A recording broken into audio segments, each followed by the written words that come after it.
Hello and welcome. I am Dr. Lara, a clinical pharmacist specializing in functional medicine, as well as a certified yoga teacher and Reiki master. I run a truly integrative health coaching practice encompassing functional medicine lab testing, yoga and meditation, and a sprinkling of Reiki energy medicine. Join me here on Light Body Radio to break through your health plateau and come into alignment with your natural vitality.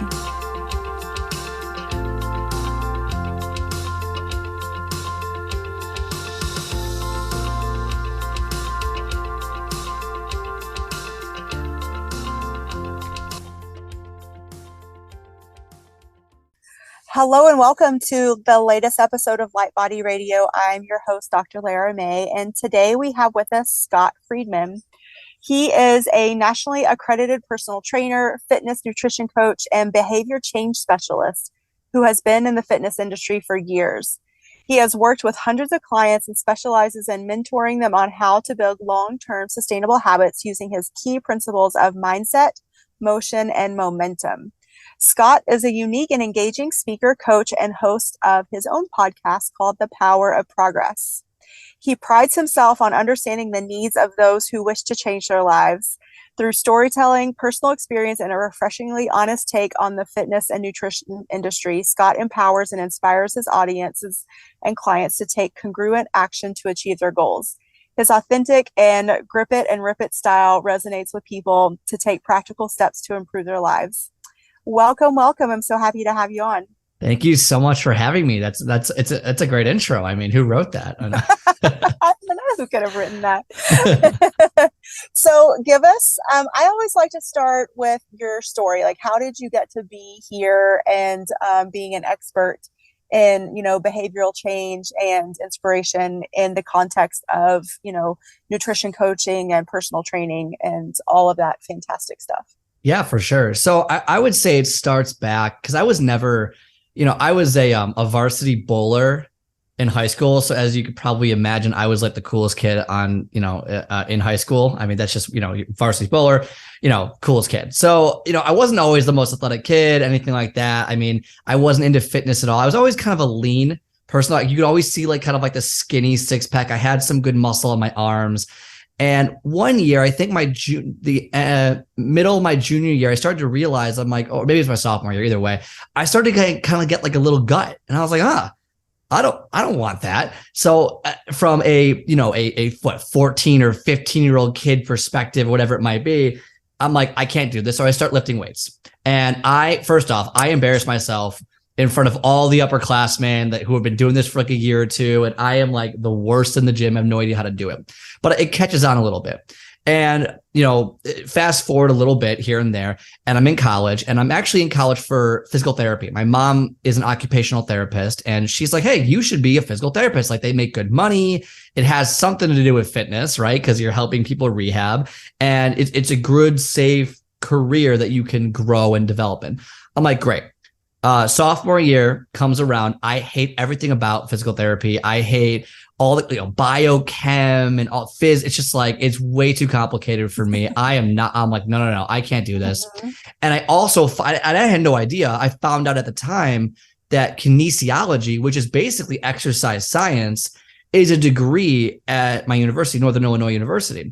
So I talked to my advisor. I get my major switched over, and from there, I started to kind of learn the ins and outs of fitness. Now, before that time, so my freshman year to that time, I actually had broken my ankle, in the first 2 weeks of being on campus. So I literally have no friends. I live on like the 5th floor of a dorm with no elevator. Like it's like the worst time of my life. The only safe haven I had was going to the gym every single day for probably 2 or so hours, maybe even longer. And only because it took me so long to like with my crutches in my boot to like hobble across the gym, because it's a college campus gym. So it's massive, and I'm trying to work out and people are helping me. But I really found my love of lifting weights at that point. So I broke my ankle. It's all I can really do. And then I started to kind of study this stuff.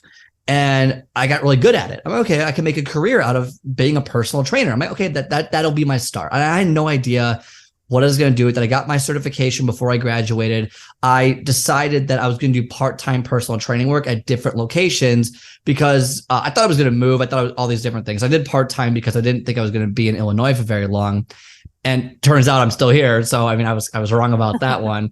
And I trained people. I mean, I trained a lot of people, and I found very quickly that my niche on training was the general population. Was I want to help people who just don't understand the basics, learn the basics, because I think that's where we struggle. It's just like we're so focused on nuance and all these different things out there that are like, when should I eat this food? What about meal timing? How much protein? How much? It's like they get into all these nuanced parts of fitness, and I just want to relay the information as simply as I can. So I started training at commercial gyms, at private corporate fitness centers, at warehouse studios, at weight loss fitness camps, group instructor. I mean, I was everywhere. But, I had 5 different jobs at the same time, working 16-hour days, being a trainer. And I trained a lot of people at that point.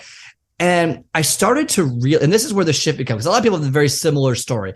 You want to help people with their fitness results. You want to look good. Like, that's why you're a personal trainer. And I started to see this trend.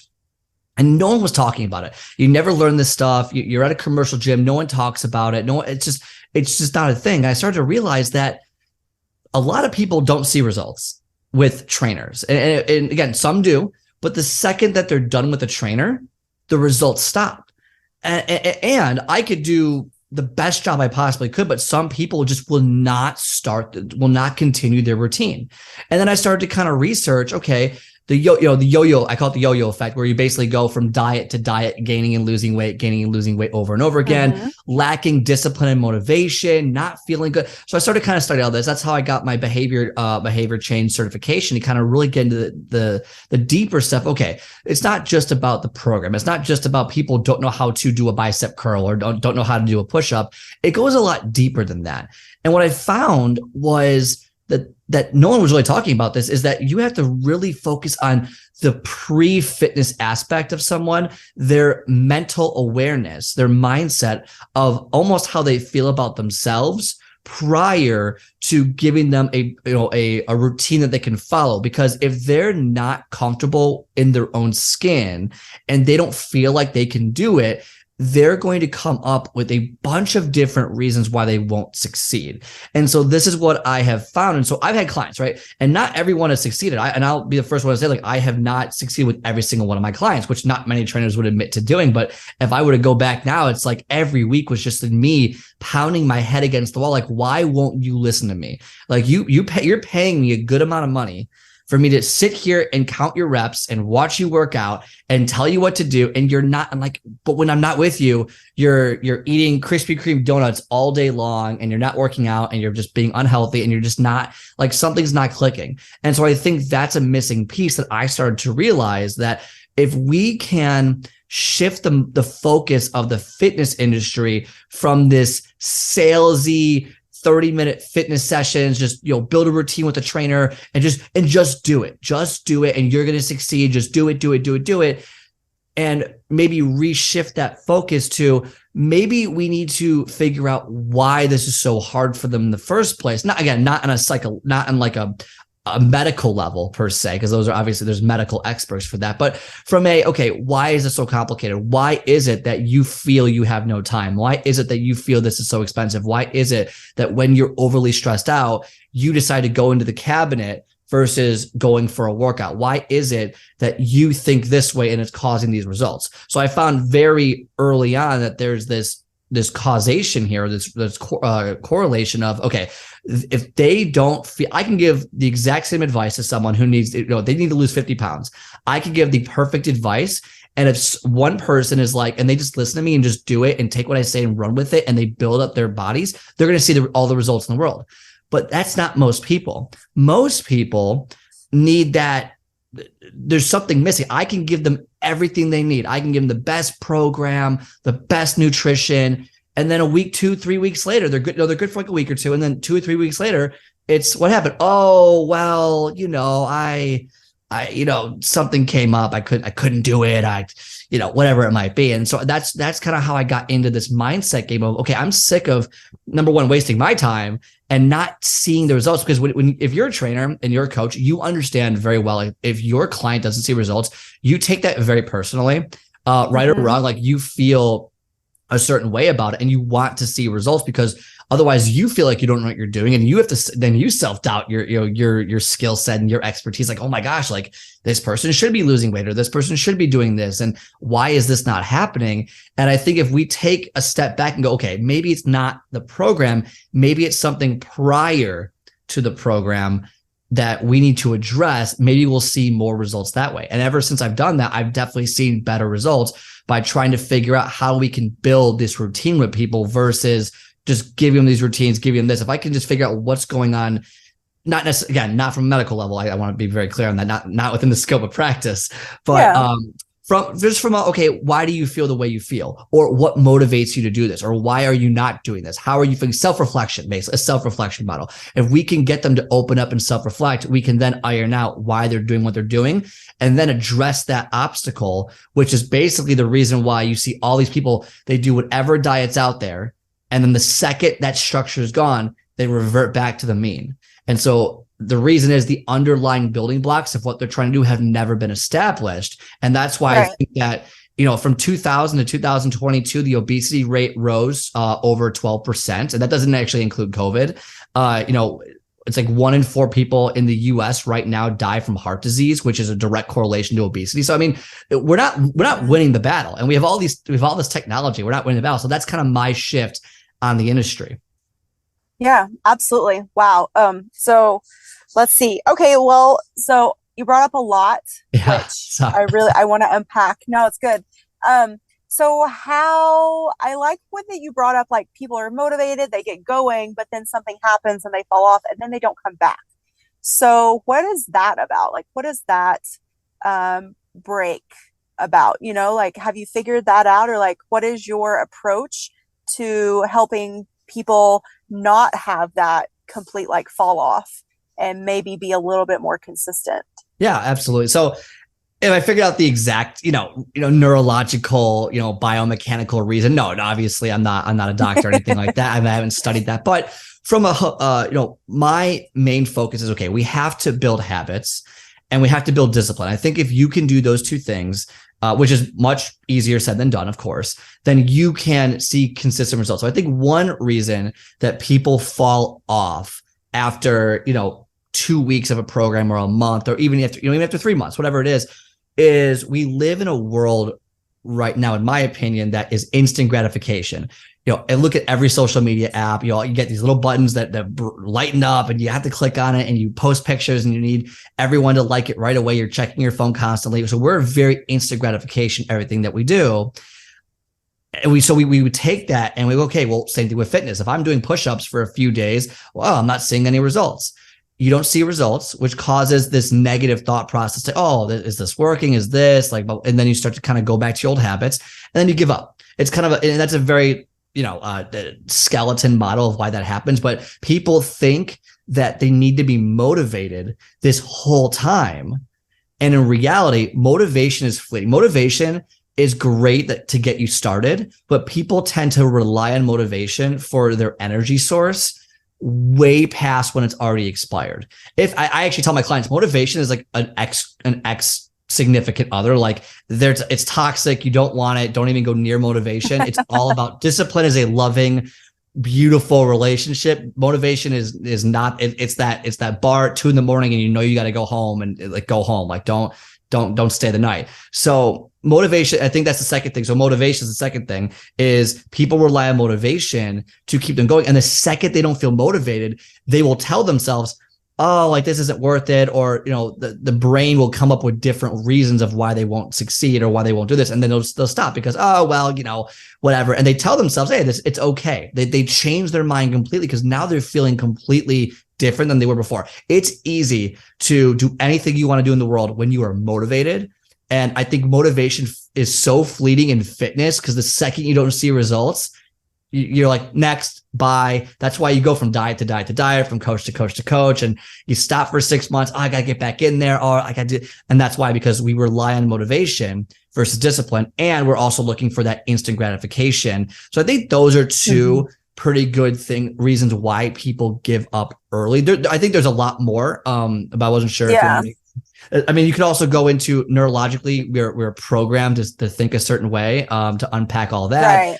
Right. So there's a lot there. But those are two easy reasons. I was actually going to bring that up, like in terms of, because I think it'd be interesting for people to hear it, played out a little. So, like, even though all the bad habits and all the, bad decisions and bad behavior have gotten us to where we are at this point, saying like we're looking to lose weight, get in shape, whatever it is, look good in that dress for this event coming up, or, look good in the bathing suit, whatever it is. Maybe it is just getting that number on a scale. Whatever your reason, your why is, everything that you've done so far has gotten to that point. It's also created patterns of neurons in your brain that are used to certain reward cycles. And so this is what your brain knows. Our brains are programmed to keep us safe and alive, not necessarily healthy, but alive.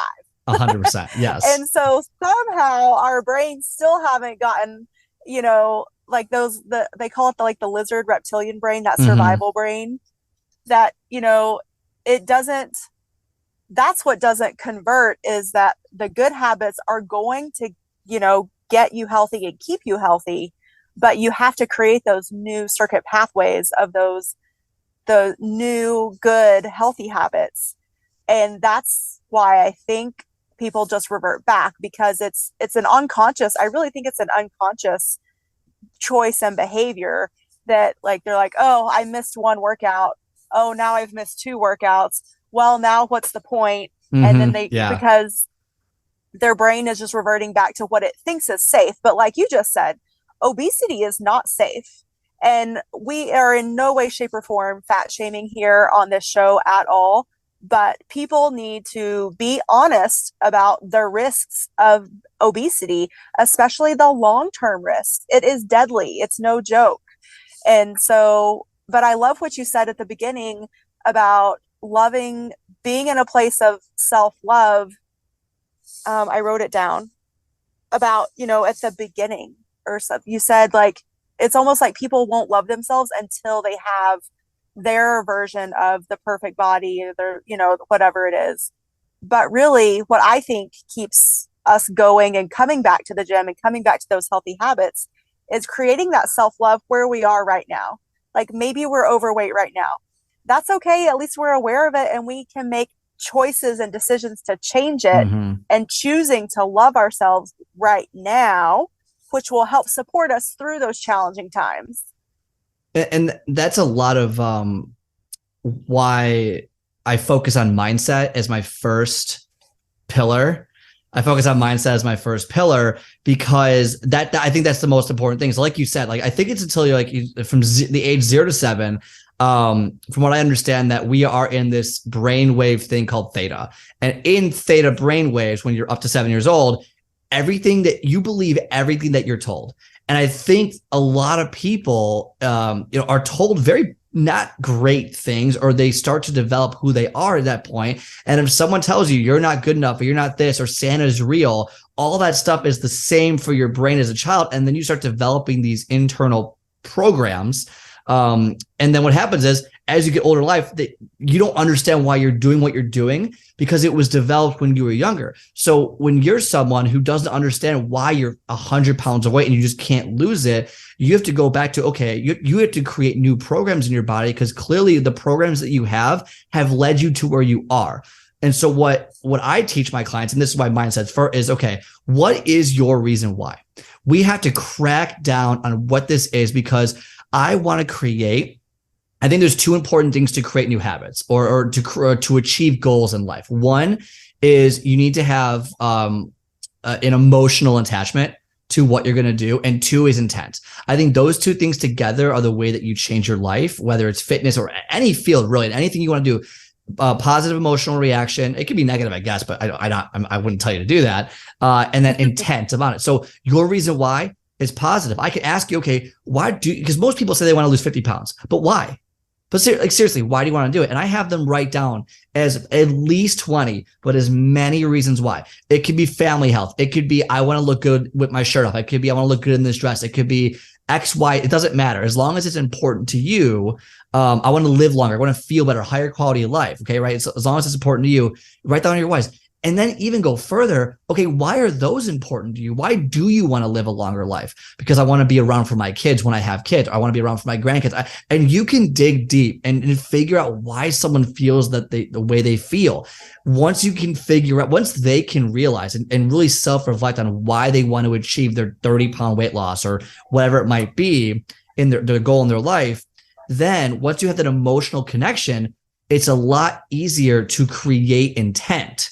Right now, it's a lot easier. Okay, here's why you're going to go to the gym 4 days a week. Here's why you're going to start eating, because this is the reason. You told me that you want to, live longer because of X, Y, and Z, and that creates that emotional attachment. So I think a lot of people they just kind of willy-nilly say, oh, I want to do this, and don't understand that, like, if you are where you are because of the programs in your brain from when you were younger. And unless you change those, you're going to continue to be where you are. And in my mind, the best way to change that is to create new, like you talked about, new programs, new neurological pathways. And that is by creating an emotional response and then creating congruent action through that emotional response. So that's why mindset's my first pillar, my first principle. And that's why I talk about on my podcast, like, you got to change your mindset. Now, again, it's not easy. I'm not saying go look in the mirror and just tell yourself, you're great, you're great, you're great. Because if you're lying to yourself, you're going to know it's not true. Right. But you can't lie to yourself. That's also another a caveat to what I'm saying. Yeah, I'm glad you brought that up, because I think that's, especially in the self-help world, that's missed a lot. Like, there's talk about mantras and affirmations and all of those things. And all of those things are powerful. But if you're not feeling congruent with those things as you're saying them, then it's not going to be as effective as if you come into alignment with, who is that person that you want to be? Because usually, like you said, people want to lose 50 pounds. But again, what does that mean? It's that, again, that's just a number on the scale. Go deeper, figure out your why. And then from my perspective, because I also work with mindset a lot, and even, energy medicine, which is a little bit more esoteric, but, energetically speaking, you come into alignment, you practice that vibration. And the more you practice that vibration, you start to become familiar with what it feels like. What other thoughts am I thinking? Like, there's all these other awarenesses that open up for you when you just sort of take that first step into asking that why. I think it's super powerful. I love that you're doing that with your clients. Yeah, and I've found that I get better results from doing it that way. I think they get better results at a minimum. They at least are able to self-reflect and create that emotional attachment. Now, again, it takes a lot of work. It's not like it's something that just happens and you do it one time. And it takes a lot. I mean, for example, one of my goals this year was I want to meditate. Like, I want to meditate all the time, like every day for 10 to 30 minutes, whatever it might be. And I have to, force myself to do it. And there were weeks where I just would stop. And I'm like, why did I stop? Because I was telling myself a story, and like, I had to change those habits and change those patterns. And my mindset was the thing holding me back. Oh, this is stupid. Oh, I don't need to do this. Oh my God, I'm not. And the first time you meditate, by the way, like, it's very similar to the first time you go to the gym. It sucks. Like, it's like you're sitting there. It's very uncomfortable. And you're like, your mind, you're like, why am I thinking about dinosaurs from the future? It's like, what, like, your mind goes everywhere. Like, that was a fight I had 30 years ago. Like, why did I, and it's so funny where your mind goes, but same thing with the gym, right? I don't know how to use this. I don't know what to do with this. And as you do it over and over again, because repetition creates habit as well. And it creates those new pathways in your brain that allow you to kind of, get rid of the old ones. As you do it over and over again, you get better, you start to see better results. But the caveat there is, it's not instant gratification. This is not, you're not going to be motivated every night. I mean, I'm not, after working a 10-hour day and doing a whole bunch of stuff, I get home at 7 p.m. I got to eat dinner and I have to wake up at 5 the next morning. I got to I'm like, I just want to go to bed. I don't want to meditate. I don't want to do any of this. I'm not motivated. but I'm building those habits to do it. Same thing with the gym, same thing with your career, same thing with your relationship. You have to build those habits to do it, and then change, focus on, okay, what am I thinking about? How am I thinking? Is this helping me? Is this not helping me? And I think that's a very powerful way to do it versus just, hey, oh, what diet is that? Okay. And I'm not bashing any specific diet, but oh, that's keto. Let me do that. Let me have you tell me what to do and I'll just do it. You might get great results, but there's this actually, I'm not sure if you're familiar with the Biggest Loser, where, national phenomenon, all these people on the show losing 60, 70, 100, 200 pounds. Well, in a very short amount of time, almost a crash diet. Well, what they found, like after the fact, was basically it's like 75, 80% of all the contestants not only gained all their weight back within like 5 years, some of them gained even more weight. And because of the way they lost their weight and how dramatic it was, they actually hurt their body and their metabolism. So now they're actually burning less calories now. But you would think you're on national TV, you have some of the quote unquote greatest coaches in the world pushing you. You saw all these results. It's great. And then what happens? They didn't build any habits. Their mindset never changed. Yeah, we could all do what we're told to do for a few months and lose some weight, but what happens when that's over? And that's what I want people to change. I want people to be basically, you have a coach one time, and then you're able to use that and then build off of that for the rest of your life, and not have to keep spending money on different coaches, different stuff, and really and be the master of your own, be the master of your own fitness, be your own trainer, and really understand how important it is to be healthy. Again, if you don't want to lose weight and you're comfortable in your body, this isn't for you, right? If you're comfortable, that's fine. But let's not confuse being comfortable with scientifically proven it is unhealthy to be at a certain weight, and you will have a higher longevity, a higher quality of life if you are at a more appropriate weight, or again, building more muscle. There's studies show science has basically proven that the more muscle you build, the healthier you're going to be, the better your bone density is, all the different stuff. So it's one of the few things that's pretty non-controversial is work out, lift weights, and you're going to be a lot better in your life. Yeah, and I would just like to say too, especially for all, the beautiful women out there, that, our body compositions are all different. Mm-hmm. And, some of us are tall, some of us are short, some of us are a little more stocky. But the most important thing is, that muscle tone, that body composition, because, we've all heard of the term skinny fat. And that's essentially someone that's super thin, but they don't have a lot of muscle tone. And really, if you did a blood work on them, most likely their blood work would show all sorts of inflammation, showing that, even though they're skinny, they're still not quote unquote healthy or well. Maybe we should use the word well, because, well means without illness. So I think it's important to be realistic about where we are with our body types. And, again, this comes back to an aspect of self-love and acceptance. And, it's like, I'm never going to look like a supermodel, and that's perfectly fine. But that doesn't mean that I can't be strong and have good cardiovascular endurance and, bring down my cardiovascular risk and have better bone density. Lifting weights is one of the best ways that women can build bone density and prevent osteoporosis later on in life.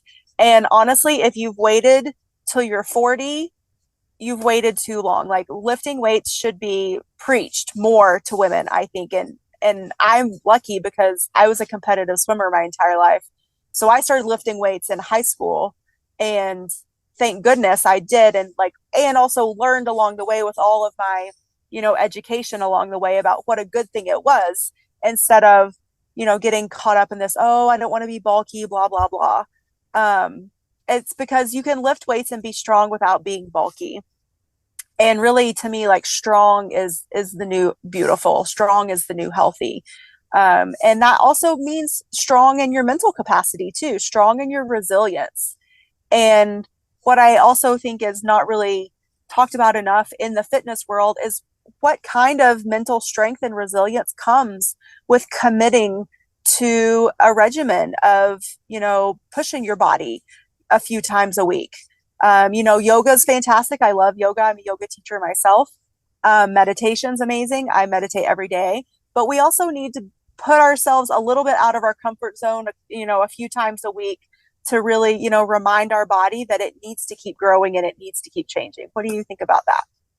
Yeah, I 100% agree. I think that, one, you have to separate out being healthy and quote unquote having this sexy, ridiculous body. Like, that's not necessarily what we're talking about. Like, how you look and how you feel, like you have to self-love. Like, you're going to have to like your body. And again, we could always, you could always want to improve, but at the same time, appreciate where you're at. So I think a lot of people look at, first off, every magazine, every celebrity, it's just not like or Instagram pictures. Those are snapshots of a 1 second of a 1 frame video, and all these private chefs and all these steroid users. It's like, live your life and be appreciative of what you have. And then, yeah, you should try and grow, try and get better, but don't compare yourself to other people. Don't compare yourself to other people. Compare yourself to what you want to be, because you're not competing with them. They have a different life with you. They have a different thing. Like, oh, this person, who cares? Like, you have a different life. You have a different journey. So you need to have that self-love and really understand kind of what you're going for. On the other note of, I think the biggest myth of all time has been women will get bulky when they lift. And it's like, well, it's actually the opposite. Just hormonally, it's completely different. Men and women have different hormones. And what happens when women lift weights, like you said, like their chance of disease goes significantly down, and there's not this bulking up. When you want to tone, quote unquote, when you want to get definition, when you want to have the legs that are those shoulders, those whatever it is that you want, that's lifting weights. And there's nothing wrong with lifting weights. Some of my best friends who are training girls, like, they're lifting heavy weights, and some of them heavier than me, and they're not bulky. They look great. It's okay, like that's what they're trying to do. So I think one of it is your mental toughness, and it's when you figure out your why and when you can commit to yourself. I think that makes it a lot easier to mentally stay in tune with, okay, like, even though it's hard, even though that it's 5:30 a.m. in the dead of winter in Chicago and it's 0 degrees, I gotta warm up my car, you're going to keep pushing forward because you have built that almost a calloused mind of like, hey, I'm just going to keep doing it over and over again because you're going to see results. And as you make those mindset changes because of the emotional attachment, you're going to see physical results if you just keep putting the work. And don't be afraid to do that, because as you said, lifting weights is great. Lifting weights is the number one thing I recommend for everyone. I don't actually recommend like jumping on a cardio machine or doing hours of cardio. That's not the way to look and feel your best. Cardio is great for your heart. Okay, I would not use cardio as a way to necessarily burn more calories. Again, you can do it in one-off sets, but when you use cardio in the right way, such as heart health and lowering your resting heart rate, lowering all these different things, you're going to be so much healthier, have so much more energy, feel so much more impactful about your life, live higher quality, and you'll be able to do more, and you'll be able to do much more, and you're going to feel so much better about it. Yeah. Absolutely. So tell everyone where they can find your website, work with you, all the good things, also your podcast. Yeah, I'm not very many places. I mean, so the podcast is The Power of Progress, iTunes, Spotify, all the major stuff. And then the website is scottspeaksfitness.com. So that's pretty easy to follow. And on there, I also do some free coaching calls. So there's, if there's ever a 30-minute conversation to help you take some actionable items, that's on the website as well. And then Instagram is just Scott Friedman 24. So pretty easy, not all over the place. Yeah. Excellent. Well, thank you so much. I loved having you on and your perspective and what you're doing. And I think let's just finish up by saying real quick, like, yes, exercise gives you physical benefits, but let's talk about just real quick, if we can. I don't know how much time we have left, just like maybe 2 minutes, maybe, but the emotional benefits, like we're gonna feel better Oh my gosh. in our minds, in our headspace. Like working out, it's true that you give off endorphins when you work out, right? Oh my gosh. Yeah. I mean, the endorphin release is unbelievable. I mean, if you've ever having a bad day, I'll leave it with this as basic as I can. I've had when I'm done with a 9-10 hour day, the last thing I want to do, and I'm in the field, is I want to work out. I'm like, oh my gosh, I do not want to do this. I want to go home. I want to sit on the couch. I want to watch one more episode of whatever the show is of the week and be done. But if I can just push myself to get moving, just to physically, even if it's a 5 to 10 minute walk, your entire mind, your entire mental, status is going to change. whatever argument you had, whatever your boss said to you, whatever your friend said to you, however, whatever the annoyances are in your life, it is all going to fade, go significantly lower, and you're going to feel so much better. You're going to give off positive vibes. You're going to feel positive. You're going to feel so much better. And it's like, wow, like I'm not as stressed. I'm not as angry. I don't have as much anxiety. I feel better. And and that's when you work out, every time you work out, you're going to get that feeling every single time. And as you do it more and more and more, it becomes more a part of you. And you feel that more on a regular basis. I recommend that if you're ever in a bad day, bad mood, whatever, work out. Even a 20-minute brisk walk, you're going to feel light years better just by doing that. That's all you can do. It'll make you feel unbelievable. And yeah, it does release happiness hormones and all that different stuff. It releases a lot of stuff. Yes, yes, yes. Well, again, thank you so much. And make sure to check out Scott's podcast and head on over to his website and see what all of the fabulous things he's doing in the world. Thanks, everyone. We'll catch you on the next episode.